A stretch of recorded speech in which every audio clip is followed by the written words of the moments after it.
Welcome back to जागो लाहौर। जनाब, अब कुछ हेल्थ पॉइंट ऑफ व्यू से बात कर लेते हैं और हमने बात करनी है आंखों की सेहत के हवाले से। बहुत से लोग हैं, मैं तो कहूँगी कि 70 to 80% हमारी जो कौम है या पॉपुलेशन है वो ऐनक लगाना शुरू हो चुकी है, क्योंकि आई साइट इतना वीक हो रही है कि आप छोटे से बच्चे को भी देखेंगे उसने भी ऐनक लगाई हुई है, नौजवान ने भी ऐनक लगाई हुई है। इवन दो कि जब वो एज कर जाते हैं, ग्रेस कर जाते हैं, तब भी उन्हें ऐनक लगी हुई होती है। तो ये एक बीमारी है, लेकिन इसको बेहतर किया जा सकता है। आजकल इस तरह की टेक्नोलॉजी आ चुकी है, साइंस ने इतनी तरक्की कर ली है कि आप अपनी ऐनक से निजात हासिल कर सकते हैं, आप ऑपरेशन करा सकते हैं। तो उसमें भी क्या पेचीदगियाँ आ सकती हैं, ऑपरेशन कब करवाना चाहिए, किसको करवाना चाहिए, क्या उसकी टाइम ड्यूरेशन होता है, आज हमने इस पर इन डिटेल में बात करनी है। और इन स्टूडियोज़ में हमारे साथ प्रोफेसर डॉक्टर मोइन मौजूद हैं, जो कि आई सर्जन हैं। डॉक्टर साहब, आपको वेलकम कहती हूँ जागो लाहौर में। कैसे हैं आप? जी, थैंक यू वेरी मच।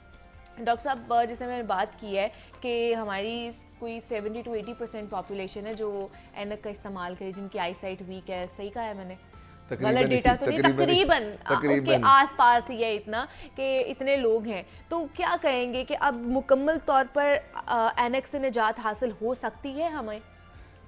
ये ऐनक एक ऐसी चीज़ है जो कि बचपन से शुरू होती है, कई बुढ़ापे लोगों तक रहती है, बुढ़ापे तक रहती हैं। एक वो वाली कैटेगरी है, एक जो कि 40 साल मिड लाइफ में आती है, आपकी मिड लाइफ क्राइसिस में आपको पहुंच मिलती है, वो होती है नज़दीक देखने वाली। अच्छा, हाँ, वो एक अलग चीज़ है। और दूसरी जो एनके हैं जो कि हमें बचपन से मिलती हैं, और उनमें भी जो नंबर है, एक शॉर्ट साइटेडनेस है जिसको मायोपिया कहते हैं, और एक दूसरी है हाइपरमेट्रोपिया।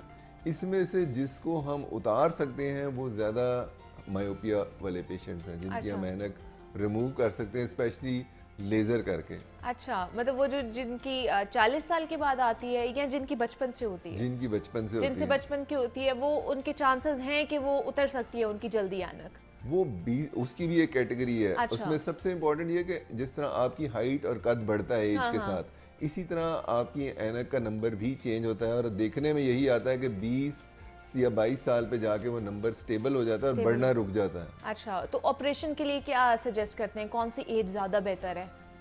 इसमें देखना यही होता है कि जब वो रुक जाए, तो यानी कि एन के अब आगे मजीद उसको नंबर नहीं चेंज होगा, तो फिर उसके बाद आप फैसला करते हैं कि हाँ जी, अब 1 साल से इसका नंबर चेंज नहीं हुआ, तो अब इसकी ऐनक उतारने की आप ऑपरेशन कर सकते हैं। हाँ, ठीक है। लेकिन ऐसा होता है कि पॉसिबल है कि ऑपरेशन हो गया, सक्सेसफुल हो गया, लेकिन उसके बाद भी आपकी ऐनक का जो नंबर है वो वापस आ सकता है, या आपकी जो नज़र है वो कमज़ोर हो सकती है? इसी में इसको कहते हैं रिग्रेशन, यानी कि वो रिग्रेशन यानी कि नंबर किसी का वापस आ जाए। अच्छा। बहुत थोड़े लोगों का आता है। पहले मशीनें ऐसी थी जो जिनके अंदर स्कारिंग थोड़ी ज़्यादा होती थी। अब जो मशीन आ गई हुई है जो कि एक्साइमर लेज़र है, पहले भी वही थी, लेकिन उनकी जो टेक्निक्स हैं बहुत ज़्यादा रिफाइन हो गई हैं, और मशीनें बहुत एक्यूरेट आ गई, जिनसे रिज़ल्ट बहुत अच्छे आते हैं और नंबर बहुत कम लोगों का वापस जाता है। लेकिन उसके अंदर भी 2 टेक्निक्स हैं, एक लेज़र जो फेमटो लेज़र करते हैं और एक PRK करते हैं। उन दोनों में डिफरेंट टेक्निक्स हैं, दोनों में रिग्रेशन का रेट थोड़ा फ़र्क आता है, लेकिन जितना भी आता है वो कम होता है। लेकिन जो सबसे इम्पॉर्टेंट चीज़ है मरीज़ों को बताना कि 40 ईयर्स के बाद रीडिंग ग्लासेस आपको लगानी पड़ती हैं। अच्छा, वो लगानी पड़ती है आफ्टर ऑपरेशन भी, आफ्टर ऑपरेट भी? जी, तो इसी वजह से जो टाइम है 20 साल का या 22 साल का, वो सबसे अच्छा है, चूँकि कम से कम आप 20 साल के लिए ग्लासेस फ्री रहते हैं। ग्लासेस फ्री रहते हैं। अच्छा, लेकिन जिनकी वापस आ जाती है, क्योंकि रेशो कम है, लेकिन क्या वजह होती है कि वो वापस आ गई है? उसमें 2-3 वजूहत हो सकती है। नंबर 1 वजह ये कि हमने सर्जरी शायद किसी की अगर कोई जल्दी हो जाए, जबकि रुकी नहीं थी, उससे पहले हो जाए। अच्छा। यानी कि अगर किसी के 18 पे करा लेता है अगर वो मरीज, तो उस वक्त ये होता है कि शायद उसका 1-2 नंबर बढ़ना था, तो वो शायद उसका वापस तो वो बढ़ जाए। तो इस वजह से हम मरीज को अच्छी तरह समझा देते हैं कि जब तक रुके ना तब तक नहीं करते। दूसरी चीज होती है, कई पेशेंट्स होते हैं जो एक्सेसिव हीलर्स होते हैं, यानी कि उनके जो स्कार टिश्यू है वो ज्यादा बनता है। पेशेंट जिनको एक्नी होती है, या जो को with in 6 months of pregnancy या ब्रेस्ट फीडिंग, इसके दौरान आपकी हीलिंग ज़्यादा होती है, इन लोगों को रिग्रेशन होने के चांसेस ज़्यादा होते हैं। तो इन पेशेंट्स को हम अवॉइड करते हैं, या उनको बताते हैं कि ये चीज़ें इस टाइम पीरियड से आप गुजर जाएं, तो फिर हम करते हैं उनकी फिर करते हैं। अच्छा, दूसरा मुझे बताइए कि हर चीज़ के कोई साइड इफ़ेक्ट्स भी मौजूद होते हैं, पॉजिटिव भी होते हैं, नेगेटिव भी, तो क्या इस सर्जरी के कोई साइड इफ़ेक्ट होते हैं कि नहीं होते हैं? सबसे अच्छी चीज़ है कि 95% में बहुत कम प्रॉब्लम्स आती हैं, उनकी विजन रिकवरी हो जाती है और सारी लाइनें वो तकरीबन देख लेते हैं। कुछ जो ऊपर के 4-5% बच जाते हैं, कोई भी सर्जरी करें, सबसे बड़ा जो दुश्मन है किसी भी ऑपरेशन का वो इन्फेक्शन है। वो इन्फेक्शन से किसी की नज़र कम होना, ज़ाया होना, वो हम मरीज़ को समझाते हैं हमेशा कि ये चांसेस आते हैं, लेकिन हम एंटीबायोटिक पहले भी करेंगे इस्तेमाल, दौरान ऑपरेशन भी, बाद में भी करेंगे, और हम अच्छी तरह देख लेते हैं कि इस मरीज़ को कोई ऐसी चीज़ें हैं तो नहीं जिससे कोई इन्फेक्शन हो सकती है। तो वो सारी चीज़ें अगर अच्छी तरीके से देख ली जाएँ तो चांसेस कम होते हैं कि होना। एक तो ये चीज़ है कि इन्फेक्शन होना। फिर कई बार किसी वक्त ऑपरेशन में अगर कोई मसला आ जाए हमें करते वक्त, तो हो सकता है कि नंबर कंप्लीटली ट्रीट ना हो सके। अच्छा। तो वो एक चीज़ होती है, तो वो भी बता दिया जाता है फिर वो भी बता देते को। हैं कि ये 2-3 चीज़ें हैं जो आ सकती हैं। और तीसरी चीज़ जो है, किसी को अगर ड्राई आई हो तो वो ड्राई आई जो है वो ज़्यादा हो जाती है थोड़ी देर के लिए। मरीजों की जिनको बहुत ज़्यादा ड्राई हो उनकी तो करते ही नहीं है जी। अच्छा। क्योंकि वो ड्राइनेस, क्योंकि ऊपर से जब आप सरफेस एब्लेट करते हैं एपिथेलियम को, तो आपकी नर्व्स होती हैं, सेंसरी नर्व्स, वो जाती हैं, फिर उसके बाद रीग्रो करती हैं। लेकिन जब वो रीग्रो करती है उतनी देर में ड्राइनेस कई लोगों की बढ़ जाती है, तो उससे ऊपर से एपिथेलियम जो है वो पूरी तरह रीग्रो नहीं करता सही तरह। तो फिर क्या हो सकता है, मतलब कोई प्री ऑपरेटिव और पोस्ट ऑपरेटिव कोई केयर होनी चाहिए, किस तरह की होनी चाहिए, इस हवाले से क्या सजेस्ट करेंगे आप? इसमें ये कि जब भी हम आइडेंटिफाई कर लें कि ये मरीज सूटेबल है, इसकी आंखें ड्राई नहीं है, इसको कोई इन्फेक्शन नहीं है, कोई डायबिटीज़ नहीं है, कोई मसला नहीं है मरीजों को, तो फिर उसके बाद हम उनको सिलेक्ट करके उनको एंटीबायोटिक, उनको कहते हैं, एक दिन पहले करें। और सबसे पहले ऑपरेशन से एक स्टेप और होता है कि उनका एक कॉर्निया का स्कैन होता है, जो सरफेस है उसको हम देखते हैं कि उसकी सरफेस गोलाई में ही है या कुछ चोंचदार तो नहीं है। एक कंडीशन होती है कि जिसको केरेटोकोनस या चोंचदार कहते हैं, तो उसमें कॉर्निया थिन हो जाता है, तो हमें एक ख़ास थिकनेस चाहिए जिस पे हम काम करते हैं। तो अगर वो चीज़ हो तो फिर हम सर्जरी नहीं करते, लेकिन वो टेस्ट हम सर्जरी से पहले ही रखा होता है। अगर कोई इशू हो तो फिर हम मरीज़ को कह देते हैं कि आपकी आंख सूटेबल नहीं है इस चीज़ के लिए, लेकिन अगर सारी चीज़ें सिस्टम्स गो हैं तो फिर हम प्रोसीड करते हैं, प्रोसीड कर लेते हैं। तो फिर कितना टाइम लगता है एक सर्जरी में, ड्यूरेशन कितनी होती है? सर्जरी चूँकि दोनों आंखों की हम इकट्ठी करते हैं, पहले एक की फिर दूसरे की, टाइम इसके अंदर थोड़ा लगता है चूँकि हमने ऊपर से सरफेस को एब्लेट करना होता है। जो लेज़र है वो आपके कॉर्निया जो थिकनेस है उसको आप समझ लें ऐसी मशीन है जो तराशती है, और तराशते हुए उसका स्कार नहीं छोड़ती। सबसे इम्पॉर्टेंट चीज़ ये है, तो वो वेपराइज कर देती है जो आपके मॉलिक्यूल्स हैं आपके कॉर्निया के अंदर। तो उसको हम 2 तरीक़ों से करते हैं। एक में ऊपर उसकी सरफेस को ऊपर से एक फ्लैप बना लेते हैं जिसमें कि हम फेमटो लेज़र इस्तेमाल करते हैं, और फिर उसके नीचे हम लेज़र एग्जाइमर लेज़र करते हैं। वो जो एग्जाइमर लेज़र है उसी बेसिस पे हमें हीलिंग एक्यूरेट चाहिए ताकि उसका विजन का नंबर वापस आ जाए। इसमें जो आपने पूछा था कि सारों को ट्रीट कर सकते हैं कि नहीं कर सकते, जी। इसमें जिनका -8 या 9 से ज़्यादा हो उसके अंदर जितनी अपने थिकनेस ट्रीट करनी होती है वो उससे ज़्यादा चला जाता है, तो उसमें हम उस नंबर को लेज़र से ट्रीट नहीं कर सकेंगे जो -8 या 9 है। तो इस वजह से हम स्टार्ट को 1 नंबर से शुरू करेंगे और 8 या 9 नंबर तक हम ट्रीट कर सकते हैं। सारों को हम नहीं कर सकेंगे लेज़र के साथ। अच्छा। अगर किसी को लेज़र के साथ ना कर सकें तो फिर हमारे पास दूसरे ऑप्शंस मौजूद हैं, लेकिन वो हम देखते हैं कि मरीज उनके लिए सूटेबल है कि नहीं है। हाँ, उसके वो मरीज के लिए सेफ है वो प्रोसीजर के नहीं है। मोस्ट पॉपुलर और जो सेफेस्ट सर्जरी है ऐनक उतारने के लिए एग्जाइमर लेजर ही है। अच्छा, वो एग्जाइमर लेजर ही है वो। और वैसे भी हम इसके बारे में भी तो डिफरेंट एड्स और सोशल मीडिया पे भी देखते हैं ना कि लेजर के थ्रू आप ऐनक उतरवाएं, ना कोई कट लगेगा ना कोई टांका लगेगा, तो ये वाकई ऐसा होता है? बिल्कुल ठीक है ना कि उसमें स्टिच कोई नहीं लगता। और अब तो नॉर्मली जिस तरह जाते हैं जिनके लोगों की शादियां होनी होती है वो एक पैटर्न होता है कि सबसे पहले वो आ रहे होते हैं कि वो कि हमारी अब ऐनक उतरेगी और उसके बाद नेक्स्ट स्टेप पे से हम गुजरेंगे। अच्छा। तो वो कई आते हैं तो फिर हम उनको बता देते हैं कि मैंने तो बहुत टाइम डिस्टेंस हमें भी दे के आए क्योंकि उसमें रिकवर करना है। वो कहते हैं हाँ जी इसके बाद मैंने मेकअप करना है शादी के लिए, तो क्या वो लग जाएगा कि नहीं लग जाएगा?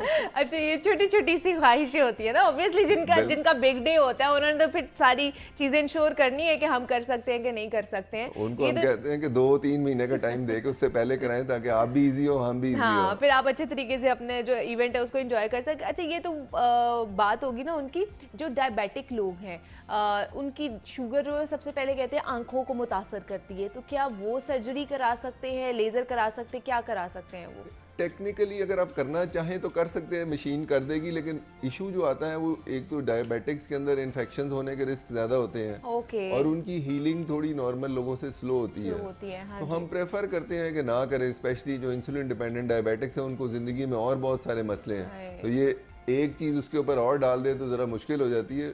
लेकिन अगर आप किसी को बहुत मजबूरी हो तो देख सकते हैं क्या करना है क्या नहीं। तो मतलब आप क्या सजेस्ट करेंगे? नहीं करवानी चाहिए? मैं तो रिकमेंड यही करूंगा कि ना करवाएं। तो क्या पेचीदगियां क्या हो सकती हैं ऑपरेशन के बाद? किस तरह की पेचीदगियां आ सकती हैं? पेचीदगियां जिस तरह सबसे इम्पोर्टेंट चीज़ है कि ड्राई आइज, ड्राइनेस जो है वो एक तो हमने कहा था कि किसी को ड्राइनेस होती है तो वो ज़्यादा हो जाती है। दूसरी है नॉर्मल लोगों को भी ड्राइनेस उसकी वजह से होती है। अच्छा। तो ड्राइनेस आती है तो हम लुब्रिकेंट देते हैं, तो जो टीयर ड्रॉप्स होते हैं तो इनिशियली ज़्यादा होते हैं, लेकिन वो हो सकता है किसी को महीने के लिए इस्तेमाल करना पड़े, लेकिन ज़्यादा लोगों को हम कहते हैं 3 से 6 महीने हमको इस्तेमाल करने पड़ सकते हैं। जब जाते हैं मरीज़ आते हैं और कहते हैं हमने सर्जरी होगी, नेक्स्ट डे हमें बिल्कुल सही नज़र आना चाहिए, परसों मुझे जहाज उड़ा लेना चाहिए, तो उसमें यही होता है कि आपको हीलिंग होती है। अब देखिए हमने कहा है कि एक स्कार टिश्यू एक एरिया है जिसमें से आप देख भी रहे हैं, लिविंग टिश्यू है, वो क्रिस्टल क्लियर है, आपने सर्जरी भी कर दी और उसके अंदर हीलिंग भी होनी है और आपने उसके बीच में से देखना भी है। क्या बात है, अल्लाह पाक की कुदरत है, ये देखिए जरा। और वो हीलिंग का ये है कि जब ये लेसिक से या फेमटो लेसिक से करते हैं तो नेक्स्ट डे विजन बहुत अच्छी हो जाती है, वो अच्छा रिकवर कर जाते हैं। पीआरके वाले को हफ्ता पीछे चलते हैं, उनसे उनको कॉन्टैक्ट लेंस लगाते हैं,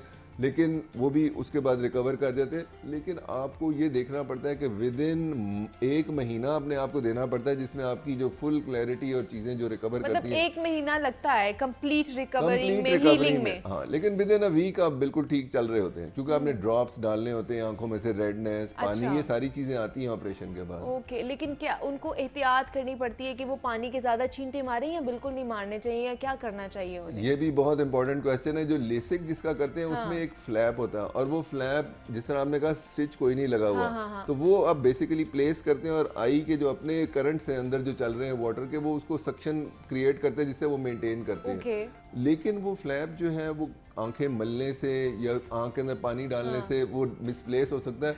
बहुत थोड़े लोगों में हमें उसको दोबारा रीसेट करने की जरूरत भी पड़ सकती है, लेकिन इस वजह से उनमें हमें थोड़ा केयरफुल होना पड़ता है। बाकी पीआरके में वो चीज़ें कम आती हैं, जिसमें हमें सरफेस एब्लेशन करते हैं, उसमें सिर्फ ये होता है कि पहले दिन आपको कॉन्टैक्ट लेंस लगाना पड़ता है, लेकिन उसमें यह कि पहले दिन जो 24 घंटे पेन का एलिमेंट जो फेमटो से करते हैं, जिसमें आप लेज़र का फ्लैप बनाते हैं, उसके मुकाबले में पेन उसमें ज्यादा होती है। अच्छा, पेन ज्यादा होती है, उसके लिए फिर लोगों को जो है पेन किलर्स खाने पड़ते होंगे। हाँ जी बिल्कुल। हाँ, तो इसमें जो वाव फैक्टर है ज्यादा फेमटो वो लेसिक में ज्यादा आता है, क्योंकि मरीज को सबसे ज्यादा ये होता है कि हाँ जी मैं आया था, अब मेरी ऐनक किधर है, वो फेंक के जाता है। बाकायदा कई जगहों तो वो डस्टबिन रखी होती है जिसमें इनके सारों की पाइल अप होकर पड़ी होती है, लेकिन it is a transformation for the patient. क्योंकि आप अगर एक ऐनक में से देखते हैं और आप ऐसी है जिस तरह खुली फिजा बगैर ऐनक के देखते हैं तो आपको एक वाइड एंगल नजर आता है, और दुनिया की जो आप काम करने की कैपेसिटी है वो आपकी टोटली डिफरेंट बढ़ जाती है। तो इसलिए अगर आप चाहते हैं आपको ऐनक ना लगे या आपकी नज़र ख़राब ना हो, तो उसके लिए अपनी आंखों का ख्याल रखें, अच्छी डाइट लें और थोड़ा सा बाहर निकल के सैर किया करें और ग्रीनरी को देखा करें ज़्यादा से ज़्यादा। और 9 to 5 वाले जो लोग हैं, जिन्होंने कंप्यूटर पर बैठ के काम करना होता है, ख़ासतौर पर उनकी ज़्यादा प्रॉब्लमेटिक चीज़ें हो जाती है, उनके लिए यही हम करेंगे कि 20-20 का आपका एक रूल है। जी बिल्कुल बिल्कुल, हर 20 मिनट बाद 20 सेकंड के लिए रेस्ट करें और 20 फुट पे देखें। थोड़ी सी मैं भी आई स्पेशलिस्ट बन गई हूँ, थोड़ा सा मुझे भी पता चल गया है कि क्या करना है क्या नहीं करना। तो आप लोगों से यही रिक्वेस्ट करेंगे कि अपना ख्याल रखें, जितना हो सकता है अपनी हेल्थ का ख्याल रखें, ताकि आप अच्छे तरीके से जिंदगी गुजार सकें। हमारे साथ डॉक्टर मोइन मौजूद है। डॉक्टर साहब बहुत शुक्रिया आपके वक्त का कि आप यहाँ पर आए। इसी नोट पर मुझे इजाज़त दीजिए, अपना बहुत सारा ख्याल रखिएगा। अल्लाह हाफिज़।